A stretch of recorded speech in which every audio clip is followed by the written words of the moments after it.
샌프란시스코로 가보겠습니다. 샌프란시스코에는 지금 이 지방검사, 체다 부딘이라는 이 지방검사를 리콜을 한 투표가 오늘 진행이 됩니다. 오늘 투표에 사실 투표용지에 여러 가지 안건들이 올라오는데 그 중에 이제 특별히 저희한테 관심이 가는 부분은 이 체다 부딘 지방검사에 대해서 과연 주민들이 진짜 리콜을 성공시키느냐 못하느냐 이 부분이 저희한테는 지금 관심이 가는 것이고요. 왜 그러냐 하면 전국적으로 지방검사들이 어떻게 해서든 솜방망이 처벌, 웬만큼 그냥 저 별거 아닌 경범죄 이러면은 그냥 기소도 안 하고 그냥 다 풀어줘 버리고 보석금 같은 거 아예 없애버리고 예전엔 보석금이라도 있어서 보석금 문제 때문에라도 부담이 돼가지고 나쁜 짓 안 할 거야 라는 마음을 먹을 수도 있었던 거였는데 보석금도 이제 받지도 않고 없애버리고요. 그냥 웬만한 경범죄는 그냥 풀어주고 이건 뭐 죄를 짓지 말라는 건지 죄를 지라는 건지 헷갈리는 그런 상황이 돼버린 거죠 지금. 근데 이런 것이 샌프란시스코만 이런 게 아니라 전국 각지에 이런 말도 안 되는 짓을 하는 검사들이 여러 명이 있습니다. 이제 그 중에 한 명 지금 체다 부딘이 이번에 리콜 대상이 되어져 있는 것이고요. 리콜 청원을 했던 많은 사람들의 뜻이 과연 이번에 관철될지 오늘 선거 결과가 좀 기대가 된다 이겁니다. 부딘은 몇 년 전 출마할 당시에 이 샌프란시스코 자체가 굉장히 진보적인 도시인 것이죠. 이 진보적인 도시에 수감자 수를 줄이겠다라는 것을 아예 공약으로 내걸었습니다. 리콜을 지지하고 있는 사람들은 살인으로 유죄 판결을 받은 두 명의 기상회사, 웨더그라운드라는 기상회사 직원들의 아들인 부딘이, 그러니까 이 부딘의 부모가 살인 혐의를 받았었나 보죠. 그의 정책으로 주민들을 위험에 빠뜨리고 있다 이렇게 주장하고 있습니다.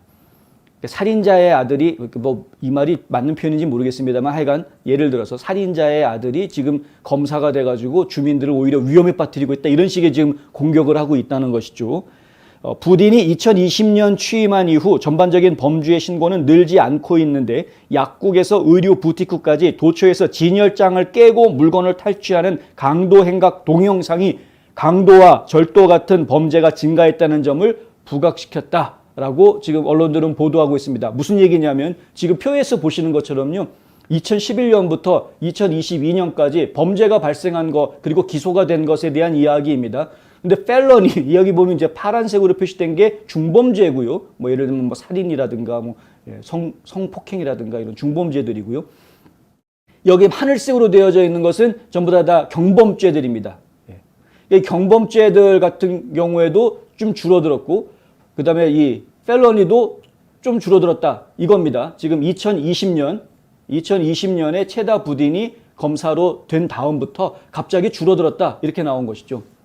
이게 숫자상으로는 이런데 우리가 이해를 좀 잘해야 됩니다. 모든 통계에는 그걸 어떻게 해석하느냐가 더 중요한데요. 이게 숫자가 줄은 게 범죄가 줄어서 숫자가 줄었느냐 아니면 신고가 줄어서 숫자가 줄었느냐 아니면 범죄도 늘고 신고도 늘었는데 그런데 체포가 줄어서 숫자가 줄었느냐 이게 지금 알 수가 없습니다. 요것만 봐가지고서는 저희가 그걸 확인하기가 어렵습니다. 이걸 저희가 깊이 생각해 봐야 되는 문제다. 그 다음에 두 번째 저희가 지금 지적해야 될 부분이요. 2020년은 부딘이 지방검사가 된 해입니다. 그런데 2021년 그 다음 해에 보면은 부딘의 정책을 통해서 범죄가 줄었느냐? 아닙니다. 늘었습니다. 물론 2021년의 범죄 수치가 그 전에 비하면은 뭐 적어 보이죠. 적어 보이지만 그 전해보다는 늘었다는 거죠. 부딘의 정책이 성공적이었다면 이게 늘지 않았어야 되는 건데 늘고 있다. 지금 2022년 같은 경우에 요거는요. 여기 별표가 있고 밑에 설명이 있습니다. 5월 30일까지의 통계입니다. 그러니까 1년에 반도 안 되는 12달 중에서 5개월치만 해당이 되는 겁니다. 지금 5개월치만 놓고 보았을 때 이미 거의 절반 가까이 수준에 와 있습니다. 그러니까 1년 지나면은 이만큼 올라갈 거라는 게 빤히 보이죠. 어쨌든 간에 그래서 2022년을 빼놓는다고 하더라도 당장 첫 해보다 두 번째 해가 범죄가 더 늘어나고 있다는 걸 보여주는 겁니다. 그런데 이렇게 공공연히 저희가 분석해드리는 것처럼 부딘 효과 없네 라고 저희는 판단이 되는데도 불구하고 이 그래프를 그려놓고 보도한 언론사에서는 이코노믹스라는 언론사인데 이 언론사에서는 이 그래프를 그려놓고 부딘 효과 해가지고 부딘이 지방검사가 되고 나니까 숫자가 줄어들었다 이렇게 보도를 하고 있습니다. 그러니까 속고 계시는 거죠. 이런 언론을 보고 계시는 건 속고 계시는 거죠. 부딘의 정책은 효과가 없습니다. 팍스뉴스에 따르면 살인 및 총기 범죄는 2019년에 비해서 2020년과 2021년에 증가했고요.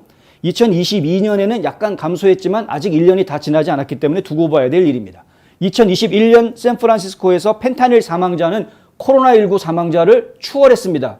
마약으로 죽은 사람이 코로나19로 죽은 사람보다 더 많습니다. 지금 샌프란시스코는. 누구 때문에? 단속을 제대로 했으면 그런 일이 벌어지지 않았을 것 아니냐라는 이야기를 저희는 하고 싶은 거죠. 지난 1월 샌프란시스코 경찰국은 아시아 태평양계 미국인 AAPI, 흔히 이야기하는 AAPI에 대한 증오 범죄가 2020년 9건에서 2021년 60건으로 567% 증가했다라고 발표했습니다. 증오 범죄가 이렇게 늘었다. 왜 늘었습니까? 증오 범죄가 는 게 누구 때문입니까? 자, 증오범죄 얘기 나왔으니까 간단하게 설명을 드리면 증오범죄는 여러 가지 각도에서 저희가 보아야 되는데 예전부터 있었던 범죄인데 증오범죄 카테고리로 집어넣느냐 안 넣느냐의 차이가 하나가 있고요. 예전 같으면 증오범죄 카테고리로 들어가지 않았을 것이 증오범죄가 관심사가 되면서 증오범죄 카테고리에 포함이 되는 이런 경우가 지금 이제 한 가지 이슈가 될 수 있는 부분이고요. 두 번째는 블랙 라이브스 매터부터 시작해가지고 인종 간의 갈등을 부추기는 캠페인들이 지난 팬데믹 기간 동안 연이어서 계속 벌어졌던 그런 사회적인 동요, 분위기, 이 문제가 또 하나가 있었다 하는 걸 저희가 기억을 해야 된다는 겁니다.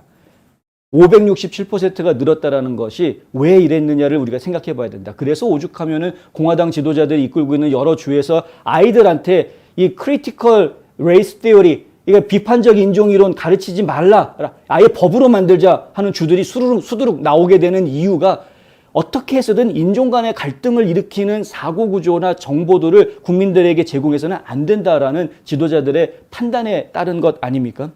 근데 이런 판단들을 못하는 좌파 지도자들이 있기 때문에 결국은 이 인종 증오 범죄가 더 늘어나고 있는 것이다. 이것도 저희가 반드시 같이 이야기를 해야 된다. 꼭 인종 증오 범죄를 이야기할 때 백인 우월자들만 손가락질하려고 하는 것이 좌파들의 논리인데 사실은 그렇지 않다라는 걸 저희가 다시 한번 말씀을 드릴 수밖에 없는 거죠.